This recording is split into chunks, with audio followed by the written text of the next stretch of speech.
bonsoir, bienvenue au Téléjournal.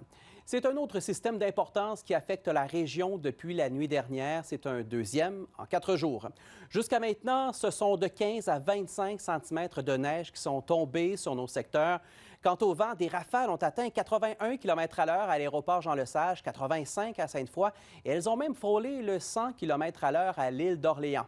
Pour savoir comment ça s'est passé dans la région aujourd'hui, on fait le point avec Magali Masson que je retrouve au centre-ville de Québec parce que, Magali, les déplacements ont été difficiles tout au long de la journée.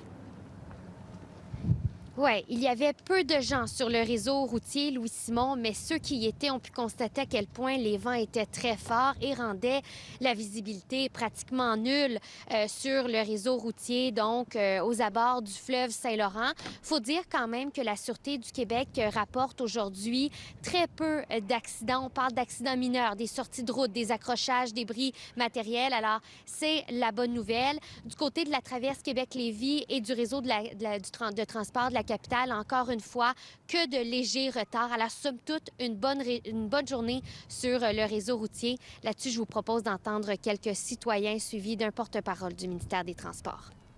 Difficile. C'est vraiment... surtout, là, les petites ruelles, là, on dérape facilement, là. J'ai pas pris l'autoroute. J'ai choisi de prendre les petits chemins parce que ça me semblait être plus sécuritaire, là. Ça va me prendre une pelle un petit peu plus pour aller gratter dans le fond parce qu'avec l'accumulation, donc j'avais pas les pelles vraiment adaptées pour. Donc là, je pense que je suis mieux outillé.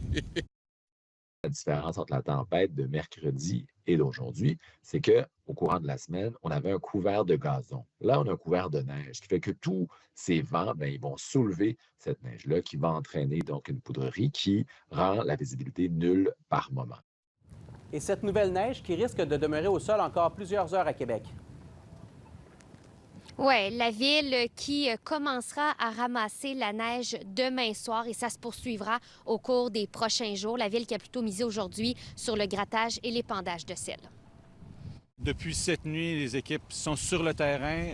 Tout le monde est là et présent pour faire grattage, épandage, pour maintenir les voies de circulation sécuritaires. Les priorités 1 et 2, ce qu'on appelle les voies artérielles, les voies de circulation principales, étaient à peu près terminées. Il en restait encore un peu à faire. Puis on était à peu près à 50 pour les quartiers résidentiels, les voies moins principales dans la ville. Donc ça devra être ramassé à compter de dimanche soir où il y aura une nouvelle opération de déneigement. Et on se trouve présentement dans le Petit Champlain à Québec parce qu'on surveille le niveau d'eau du fleuve Saint-Laurent. Il y a actuellement une alerte d'inondation côtière pour ce soir. Je vous rappelle que la tempête de mercredi a justement créé un débordement et ça a donc eu comme impact la fermeture de la rue Dalhousie ici. Merci, Magali. Au revoir.